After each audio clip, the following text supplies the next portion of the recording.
Hello mes petites bêtises, j'espère que vous allez bien. Merci d'être sur cette vidéo, ça me fait extrêmement plaisir. Bon alors, installez-vous, popcorn, chaise longue, canapé. On va se mettre bien parce qu'aujourd'hui, je vais beaucoup parler. J'espère que ça va pas être trop chiant. Je vais faire ça bien, Aujourd'hui, on va parler de mon boulot principal, à savoir le cinéma. Et je vais plutôt vous parler de comment on fait un film. Plutôt le nombre de personnes qu'il faut, les différents postes pour pouvoir faire un film. Bon alors, c'est assez précis, c'est un petit film en Belgique. Parce que, suivant le pays, le budget, les trucs vont pas être les mêmes, ok? Mais là, on va avoir une base pour faire un film concret en Belgique. Bon, alors, je vais vous parler de 2-3 anecdotes, évidemment. Je vais vous parler de comment je suis arrivé là. Je vais vous parler de mon poste, de mes postes. On se pose, on s'installe, on prend le temps et on profite, ok? J'espère que vous allez apprendre des trucs. Let's go, let's go, let's go. Bon alors, pour faire un film, il faut d'abord une histoire. C'est là que le gars qui s'appelle le scénariste, débarque. Soit il crée une histoire, soit il fait une adaptation, un reboot ou un remake. Là, on va partir sur une idée où le gars crée son histoire dans sa tête, la met sur papier et veut mettre toutes ses idées en images. Ce gars-là, le scénariste, il a besoin de pognon. Haha, ouais, comme nous tous. Et en gros, pour avoir du pognon, il va aller dans une boîte de prod. Ok, il y a la production. La production, c'est eux qui ont l'argent. Il y a des investisseurs, il y a des trucs, il y a des mics, il y a des macs, mais tu vas voir la boîte de prod pour avoir des fonds, il y a des subsides, il y a des trucs, il y a des machins à bidule. Ça, c'est tout un aspect financier que je connais pas trop. J'ai une vague idée, c'est sombre. Ça reste là-bas. Le gars vient, ça c'est mon histoire, mec. J'aime bien. Ok. On va deviser ça et on va investir dans ton projet car on y croit. Et voilà. Il y aura 2 millions. J'en sais rien. M'en fous, c'est lugubre. Petit aparté, dans l'équipe de la production, il y aura donc le producteur, coproducteur, ok. C'est lui, c'est le big boss. Ensuite, il y aura le producteur exécutif. Le producteur exécutif, c'est lui qui va mettre en place tout l'aspect financier, ok, pour un peu voir combien ça va coûter. Ensuite, tu auras le directeur de production. Et ensuite, une multitude d'assistants, des admins de prod, des éco-référents, de la clearance, des directeurs de poste de production, des distributeurs, etc., etc., etc. Tous ces gars-là sont dans les bureaux, ils font leur job comme il faut. Tant qu'il y a de la thune, c'est super. Prod, c'est bon. Ensuite, on revient côté artistique, j'ai envie de dire. Donc là, le scénariste, on l'a, on a l'histoire. Pour mettre en image les mots du gars, il y a 2 options. Soit le scénariste devient le réalisateur parce qu'il sait exactement ce qu'il veut, il sait exactement où il va.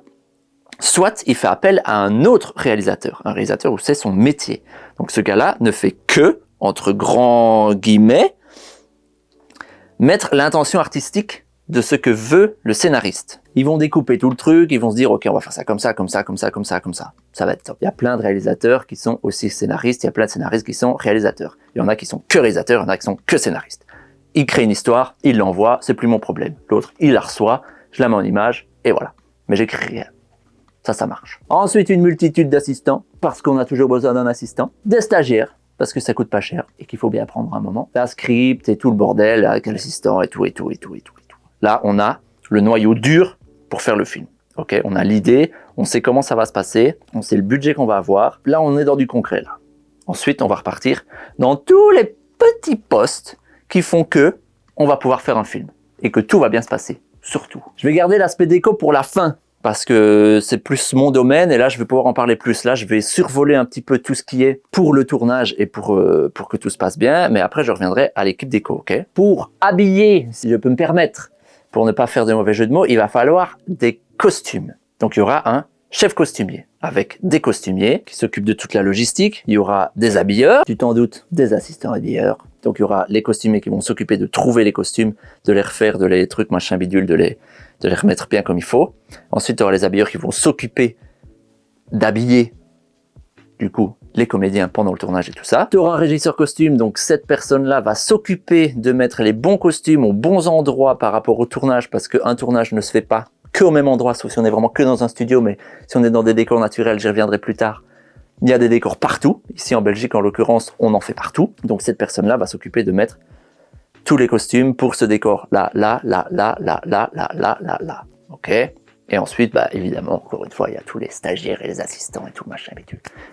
Il faut bien apprendre, il faut bien apprendre. Sans transition, on passe au son. Je suis poète, moi, putain. Le big boss du son, le chef opérateur son. C'est lui qui va prendre le son pendant le tournage. Avec sa petite console, truc machin bidule, gérer tous les machins. Il y aura le perchman avec son micro, attention que le truc soit pas trop bas. Et une multitude d'assistants pour tout ce qui est câblage, retour, truc machin bidule dans tous les sens. Ça, je vous avoue, je connais de loin, je les vois sur les tournages. Voilà, je connais pas trop. Donc j'ai pas envie de dire de la merde, je vais juste m'arrêter là. Pour juste vous donner les postes. Ok, à mon avis, ça va être souvent comme ça dans cette branche de la vidéo. Plus tard, je serai un petit peu plus précis. Donc voilà. Chef op, preneur de son, perchman, assistant. Pour que tout se passe bien sur le tournage, avant et après, parce que c'est une usine, ça va très vite, c'est très épuisant, c'est de la logistique de malade mental. Le boulot est très chiant, je trouve, mais ceux qui le font, ils le kiffent de ouf, et grand respect à eux, c'est la régie. La régie, c'est eux qui vont s'occuper de tout ce qui est logistique pour que le tournage se passe bien. Ça va des madeleines à la table de régie, aux locations des bâtiments, aux places de parking. Ils font tout. La circulation, pour le bruit, pour les passants, ils s'occupent de tout. Donc si un tournage se passe bien, c'est grâce à la régie. Et merci à la régie, parce que moi, ça s'est toujours bien passé. Ça, c'est cool. Là-dedans, du coup, tu as le chef régisseur, tu as le régisseur, tu as les chauffeurs, tu as les stagiaires. J'en oublie certainement, mais on est tellement que voilà. Mais en tout cas, l'équipe régie, merci. Merci à vous. Et les tables régie, bah, ça fait toujours plaisir. Sur un tournage de 3 mois, je t'avoue qu'on prend un peu de brioche, mais sinon, c'est toujours agréable d'avoir des petits sucrés pour se faire une petite pause. Bon, vous allez voir, j'ai bossé. Hein. Ça là, c'est genre l'arbre généalogique du Cinoche. Ok, là, il y a tous les postes. Je remercie ma chère et tendre mère qui m'a aidé à bien tout répartir. Je vais vous parler d'elle aussi, hein. Elle travaille, on travaille ensemble. Donc voilà, j'ai bossé. Ok, on a fait très très vite, je vous l'accorde. Il y a beaucoup de personnes en tout cas qui travaillent sur ce projet dans l'ombre. Mais je l'ai survolé un petit peu vite. Voilà, c'est moins ma branche. Là, on va parler de la branche dans laquelle je suis depuis maintenant 14 ans. J'ai commencé en 2011. Petite parenthèse, en gros, j'ai arrêté mes études en 5e secondaire après un parcours chaotique au niveau de l'école. C'était en France, je crois que c'est en première, si je ne m'abuse. Bref, j'ai décidé d'arrêter l'école. Et je me souviendrai toujours, ma mère, qui travaille dans le cinéma, donc qui est chef décoratrice, est venue dans ma chambre. J'avais 18 ans. Elle m'a dit, bon, qu'est-ce que tu vas faire? Je sais pas moi. Et elle m'a dit, bon, soit tu travailles, soit tu voyages. Je suis là, ok. Je peux pas faire les deux. Elle m'a regardé dans les yeux, elle m'a dit, t'as intérêt à faire les deux. Qu'est-ce que vous voulez? Qu'est-ce que vous voulez que je vous dise? C'est parfait. Donc, je lui ai demandé pour bosser. Bah ouais. Et directement, mois de octobre, j'ai commencé sur mon premier tournage en tant que ripper. C'est quoi un ripper? Les rippers, c'est eux qui vont s'occuper c'est genre les déménageurs de l'extrême, quoi. Ils vont s'occuper d'acheminer tout ce qui est mobilier, accessoires, matériaux, d'un décor à un autre, d'un loueur au décor, d'un antiquaire au décor, d'un magasin à un autre, d'un truc, d'un machin. C'est eux qui vont faire toute la logistique pour que le matériau et les accessoires et les mobiliers soient acheminés à bon port sur chaque décor. Ils vont également aussi être les petites mains. C'est eux qui vont placer les canapés, qui vont truc machin bidule, qui vont tout mettre en gros. Et ensuite, il y aura d'autres personnes qui vont venir peaufiner tout ça. Ok? Donc moi, j'ai commencé en tant que ripper. J'aime pas vraiment dire ça, mais c'est un peu le bas de l'échelle dans la déco. Par contre, attention, t'es ultra important. T'es ultra important. Tu fais des heures d'enculé, certes. Moi, j'ai adoré être ripper. J'ai appris 1 milliard de trucs. T'es dans des petits camions, des petites tapissières là. C'est trop bien. Tu es sur la route très souvent, tu fais des heures, tu vois plein de trucs, tu vois plein de lieux, tu vois plein d'antiquaires, plein de mobilier, plein de magasins. Ça, c'est cool. Après, tu dois aussi aller chercher des madeleines pour la table régie, parce que la régie est sur le tournage, truc machin bidule. T'as la petite main. Ok, t'es l'homme à tout faire. T'as les petits trucs. Mais c'est trop bien.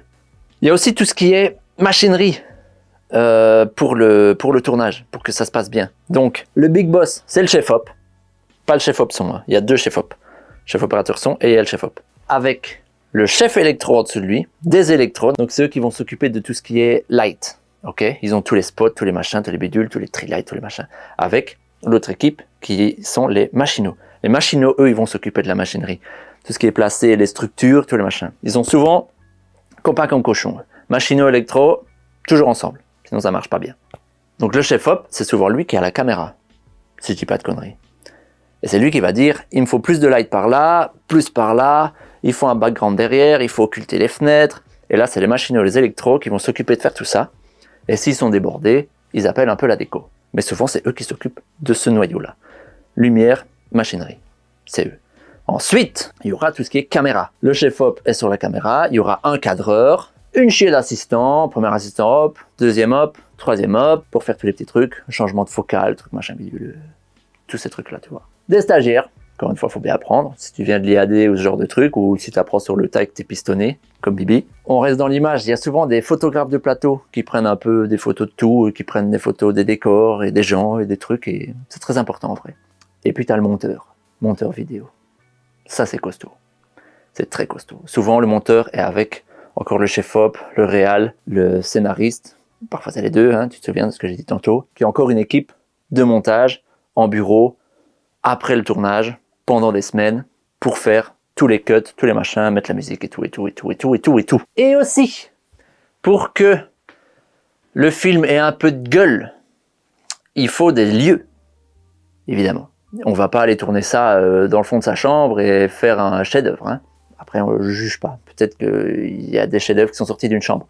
Mais il y a des gars, je dis des gars, mais il y a aussi énormément de femmes. Hein. Je dis des gars par réflexe. Il y a des gars et des gattes qui sont occupés que à aller repérer des lieux, faire des photos, les envoyer à toute la liste, toute l'équipe là au-dessus, pour dire, ok, j'ai trouvé celui-là qui correspondrait bien à cette scène, ce truc-là, à ça, ça, à ça, ça, à ça. Et eux, leur taf, c'est de parcourir la Belgique, les alentours, et de trouver les meilleurs lieux pour faire le tournage. Il y a déjà une énorme banque de données avec blindé de lieux, parce que sur 14 piges, moi j'ai déjà été 30 fois dans les mêmes décors. Voilà, c'est comme ça. Après on les change et t'as pas l'impression que c'est le même spot pour vous. Nous on sait qu'on est chez Vasto Godot depuis 10 piges, quoi. Bref. Et eux vont s'occuper de trouver les meilleurs lieux propices pour que ça colle un max à l'ambiance, à l'image, à ce que cherche toute l'équipe en haut, quoi. Bon allez, revenons à nos moutons. La déco, c'est pas une mince affaire la déco. Le scénariste va appeler le producteur va appeler le réalisateur et ce petit noyau-là doit avoir des contacts en fonction de l'ambiance et des décors qu'ils veulent. Okay. De là, il y a quelques chefs déco en Belgique qui vont être appelés. Pas tous, ça sert à rien. Si le mec fait que des huis clos et que c'est un truc grande nature ou un truc d'horreur, ça marche pas. Donc, en fonction du projet, le chef déco est susceptible d'être appelé. Ma mère est chef déco. D'accord? Elle a gravi les échelons, elle était maquilleuse, puis elle est passée accessoiriste, puis assistante déco, et puis chef déco. Okay. Maintenant, c'est la big boss de toute la déco. C'est ma chef. Cette personne, ma mère en l'occurrence, va faire un devis, va faire des notes d'intention et va faire toute la DA. Elle reçoit le scénario, ok, l'ambiance, truc machin bidule, ok, je vais faire ça, je vais faire ça, je vais faire ça, je vais faire ça, je vais faire ça, dans ces ambiances-là, dans ces couleurs-là, dans ces tons-là, dans ces trucs, dans ces machins bidules. Elle fait un devis, par exemple. Elle l'envoie. Les gars sont en mode, ok, j'aime bien, j'aime moins, j'aime pas, j'aime bien, j'aime super bien. Dans cette ambiance-là, ça tue. Prend du temps, hein. Il y a de la prépa, il y a des trucs, il y a des machins. Ok, on parle là-dessus, on parle là-dessus, on parle là-dessus. D'accord. Il y aura des décors en studio, parce que c'est plus facile. Tu fais ton décor, et si tu veux enlever un mur pour venir de la caméra, si tu veux créer un nouvel espace, c'est super facile. Ou, il y a des décors naturels. Les décors naturels, c'est, par exemple, je viens chez Paul, qui a une belle baraque. On va un petit peu la modifier pour que ça colle au projet, mais le décor existe. C'est un décor naturel. Ok? Retenez juste studio naturel. C'est facile. Maintenant que la conception artistique est faite, va falloir s'y mettre. Là, ça va charbonner. Cette personne, ma mère, aura besoin d'un assistant, voire de 2 assistants, pour faire tous les trucs qu'elle n'aura pas le temps de faire. Ou pas, par exemple, toute la logistique entre les équipes, la gestion des budgets, des décors, c'est en étroite relation. Hein. Chef déco et assistant déco, ils sont liés, quoi. Ils sont tout le temps ensemble. Ça papote tout le temps pour que ça se passe le mieux. Mais c'est l'assistant qui va nous, les plus petits, tous ceux d'en bas, qui va nous briefer sur quand, quoi, comment. La chef déco donne l'idée, nous montre comment ça marche, nous montre ce qu'elle veut, l'assistant planifie tout, et nous, on exécute. De là, arrive mon père, qui travaille aussi dans le cinéma. Bah ouais les gars, qu'est-ce que vous croyez? Lui, il est chef constructeur. Donc t'as ma mère, chef déco, t'as mon père, chef constructeur. Il y a plein de chefs constructeurs. Hein. Là, c'est plus des menuisiers. Menuisiers qui savent dessiner, qui savent faire des devis, indépendants ou pas indépendants. C'est des gars manuels, quoi. Avec quand même une réflexion artistique parce qu'il faut s'aligner à ce qui est demandé. Mais voilà, c'est plus des manuels. Cette personne va deviser chaque décor. Par exemple, la chef déco dit « Il me faut un décor d'un appartement complet, double appartement, couloir, cage d'ascenseur avec luminaire, des baies vitrées, une porte d'ascenseur fonctionnelle, un faux accès escalier, parce qu'on est sur un rez-de-chaussée, donc il faut faire une amorce d'escalier, des plafonds, toutes les portes, toute la quincaillerie, tout ça. Ok, il reçoit l'idée, il reçoit un plan, SketchUp, qui a été dessiné préalablement, et le chef constructeur devise. Et blablabla, porte, pack, parquet, lino, truc machin, tout ce qu'il faut pour faire le décor doit être devisé. Ensuite, le devis est remis au chef déco, et le chef déco sait faire son méga devis qu'il donne à la prod. Et la prod sait faire son méga devis en fonction de tous les postes que j'ai déjà dit avant et de tous les postes qui vont encore arriver pour pouvoir faire le budget total pour le film. Dans l'équipe construction, c'est là que maintenant moi je me trouve. Il y aura donc le chef constructeur pour ensuite avoir l'assistant de chef. L'assistant, il y a toujours des assistants. S'il y a un chef, il y a un assistant. C'est logique, tu retiens ça. Pour avoir des constructeurs, mon frère en l'occurrence, toute la famille, je vous ai dit, toute la famille, et moi, évidemment, et moi, je suis constructeur aussi. Moi, je suis constructeur métallique et accessoiriste au meuble. Je viens après pour l'accessoiriste au meuble. Il y a aussi les dessinateurs et les sculpteurs, ok? Ça, c'est tout ce qui est physique, quoi, qui va se construire. Parfois, donc, là, c'est souvent du bois, qu'on va faire des châssis, c'est tout en toc, c'est tout en fake, pour faire des faux murs, pour habiller le décor, quoi. Nous, vous verrez, c'est que de l'apparence. Si tu passes derrière, ça n'a rien à voir. Tu vois toute la technique, tous les bois, les câbles, les prises, tu vois tout. Mais parfois, il arrive qu'on doit faire des trucs finis, si je peux dire. Par exemple, tout ce qui est châssis de fenêtres, on peut les faire en acier. Donc là, on est soudeur. Là, on est quelques-uns à pouvoir souder, à faire des trucs concrets, avoir les plans, suivre les plans, livrer le truc, tous les châssis, les portes, les fenêtres, tout ça, les structures, des étagères, tous les accessoires aussi, on peut les souder nous-mêmes pour que ça soit parfois moins cher que de le louer ou de l'acheter. Vu qu'on est là, tac tac, on soude, ça y va. Donc il y a aussi une équipe métal. Étroitement lié à ça, il y a la Régidex matériaux. Donc c'est lui qui va s'occuper de trouver tous les matériaux adéquats. Bon, après, les chefs déco ont déjà une énorme banque de données également de tous les fournisseurs pour avoir leurs matériaux, tout ce qui est panneaux et tout ça, tout machin. Mais parfois, il arrive qu'on ait besoin de trucs très spécifiques et ça, c'est la Régidex qui va s'occuper d'aller chercher dans tous les magasins, sonner pour trouver le bon truc qu'il nous faut pour qu'on puisse faire le décor qui nous a été demandé de réaliser. Parfois, on reçoit des commandes, par exemple, on doit faire un canapé. Parce que c'est un truc sur mesure où on ne trouve pas le bon canapé, donc là, il le crée de toutes pièces. Donc nous, on va le construire en bois et il y aura des tapissiers, le chef tapissier et des tapissiers qui vont s'occuper de l'habiller, des couturiers, tout ça, les couturières, qui vont s'occuper d'habiller tout le mobilier qu'on a construit, quoi. Parfois, c'est des murs tapissés, capitonnés, tout ça. C'est tout ce qui touche à la tapisserie textile, quoi. Si on ne doit pas créer le mobilier, il faut le trouver. Donc là, il y a les ensembliers, ok, avec leurs assistants et leurs stagiaires, évidemment. Et eux vont s'occuper, en fonction de ce que la chef déco veut, elle va faire un espèce de storyboard et de lookbook avec tout le mobilier qu'elle aime bien, qui collerait bien avec tel décor, qui collerait bien avec trick et mic et bac. Attention, qu'il faut faire gaffe aux droits d'auteur, parce qu'il y a des mobiliers qui sont signés. Donc là, il y a des personnes qui sont chargées de trouver si telle ou telle chaise est signée, si on peut la mettre à l'image sans devoir payer des droits d'auteur, tout un pataquès. Donc souvent, on prend des trucs pas trop signés, ou alors on paye, on rack s'il faut, par exemple, la chaise de Charles Reims, j'en sais rien. Voilà, il faut faire gaffe. Avec eux, il y aura la Régidex accessoires. Donc il y a la Régidex matériaux et il y a la Régidex accessoires. Par exemple, je sais pas moi, le gars doit faire semblant de pisser, il faut une fausse bite. C'est la Régidex qui va aller chercher ça. Il faut un téléphone, c'est lui qui va le chercher. C'est tous les petits trucs machin bidule qui font que ça fait de la vie, tu vois. C'est pas les gros mobiliers. Par exemple, s'il y a besoin d'ordi, s'il y a besoin de couverts, c'est la Régidex qui va aller chercher tous les petits accessoires pour habiller tout le décor. Et là, on revient au Reaper. Les Reapers, il y en a soit pour la construction, il y a le Reaper construction, qui lui va aller chercher justement le matériel qui a été déniché par soit les chefs cons, soit la Régidex matériaux. Ils vont aller chercher les panneaux, les bois, les 4 quarts, ils sont un peu à notre dispo pour aller faire nos courses, en gros. J'ai besoin de lames, c'est lui qui y va, tac tac, il fait ça tout le temps. Comme ça, nous, on peut continuer à charbonner, ça va plus vite, gain de temps. Mais tu as les Reapers, déco, ce dont je parlais tout à l'heure, par là où j'ai commencé, il y a très longtemps, qui eux sont attachés à cette équipe-là, les ensembliers et la Régidex. Tout est lié, il y a un chef qui donne des ordres à quelqu'un qui donne d'autres ordres, qui puis ça découle, c'est à chaque fois des arbres comme ça, et tu sais toujours ce que tu as à faire, quand tu dois le faire, pour quand tu dois le faire. Il y a des réunions tout le temps, avec les chefs de poste, et toutes les infos découlent au jour le jour, ou à la semaine, ou au truc machin. Ça, avec l'expérience, surtout que là, mes parents, ils ont 40 ans de bouteille, ça roule, tu vois.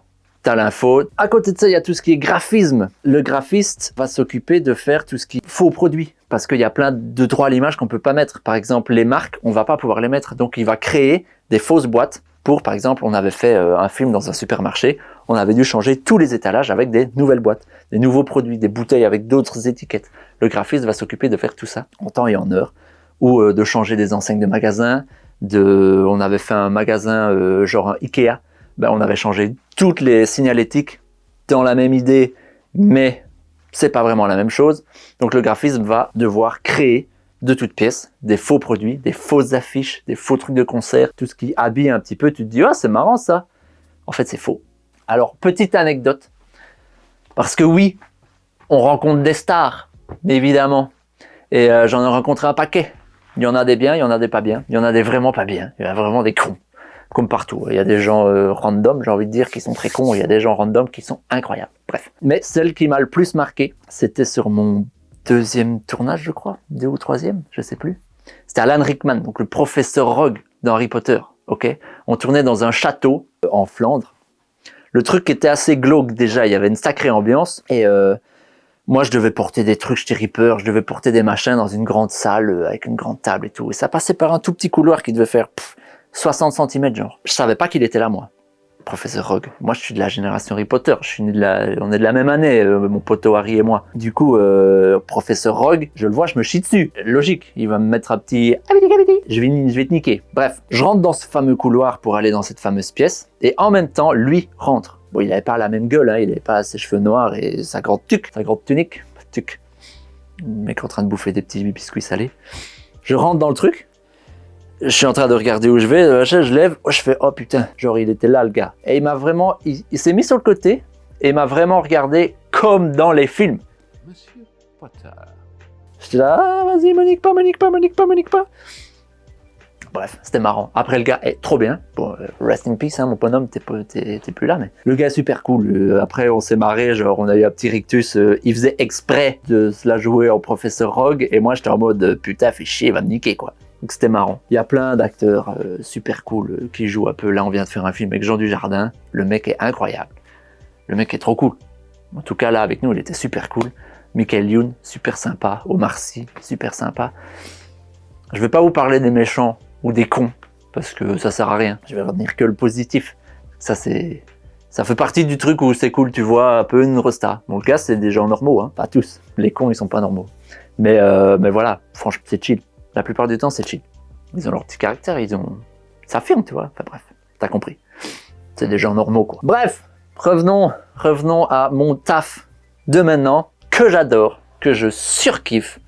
Et ça, c'est accessoiriste au meuble. L'accessoiriste au meuble, c'est quoi? En gros, je dois m'occuper de faire fonctionner toutes les conneries qui doivent fonctionner pour le décor. Tout ce qui est clinche, serrure, lampe, prise, les rideaux, tous les machines à laver, si le truc doit pas faire de bruit mais doit y avoir une LED, la LED doit marcher. Il y a des accessoires recherchés, que les constructeurs vont pas faire, mais que c'est les accessoiristes qui vont devoir construire. Par exemple, on avait bossé sur les Profs 2. C'est pas un chef-d'œuvre, je te l'accorde, mais c'était très très cool à faire. Il y avait plein d'inventions avec de la fumée, il y avait un igloo en livre, il y avait des grandes statues, enfin il y avait un milliard de trucs. Ça c'est cool, c'est kiffant parce que tu fais jamais la même chose. Placer tous les cadres, tout. S'il y a des trucs à mettre, des petites conneries, c'est l'accessoiriste au meuble qui va devoir le faire. Des guirlandes, si c'est un film de Noël, tout ça. Donc l'accessoiriste au meuble doit être overoutillé, mais overoutillé. Il doit savoir tout faire. Travailler l'acier, travailler le bois, travailler le plastique, travailler le verre, travailler tous les produits chimiques, travailler l'électricité, tout. Il doit pouvoir enlever une tâche s'il y a une tâche, il doit pouvoir remettre une tâche s'il y a besoin d'une tâche, il doit tout faire. Ça, j'adore. Donc, je suis pas arrivé là par hasard, hein. Donc j'ai commencé Reaper parce que mes parents m'ont donné une chance. Merci d'ailleurs. Ensuite, j'ai travaillé comme Reaper longtemps pour faire un stage en construction avec mon père. Donc il m'a pas juste dit ah t'es constructeur maintenant, t'es mon fils, c'est bon. Non, je commençais en dessous. J'étais payé moins que tout le monde. Je faisais des heures d'enculé. Je me justifie pas, hein. Loin de moi l'idée. Bon bah les couilles, moi je fais ma life, mais je vous explique juste comment ça se passe quoi. Donc mon stage, truc machin, ça se passe bien, je continue un peu Reaper par-ci par-là, mais de plus en plus vers la construction parce que c'est quand même plus mon kiff. De constructeur en constructeur, des années de construction, je me dis ouais je serais bien un petit peu plus accessoiriste au meuble. Donc j'ai fait 1 ou 2 tournages avec des accessoiristes au meuble pointus comme jamais, pour ensuite devenir accessoiriste au meuble moi-même. Avec tout mon outillage, vous le savez si vous voyez sur Insta la petite quantité d'outils que j'ai qui me servent justement à pouvoir être imbattable sur tout point de vue sur les décors. Donc il y a un truc à changer, c'est changé, c'est fait, pas de problème. Efficacité, rapidité, simplicité. Voilà un peu l'idée générale du nombre de personnes qu'il faut pour faire un film en Belgique, un petit film en plus, hein, parce que évidemment, là c'est que les chefs de poste, mais parfois des constructeurs, là je dis il y a un constructeur, mais sur le dernier, on était 12 constructeurs. Ça fait déjà 12 personnes. Il y avait 2 chefs. Il y avait 3 graphistes. Il y avait une équipe de ouf. Là, j'ai mis que 1 par 1. Donc, c'est à prendre en considération, quoi.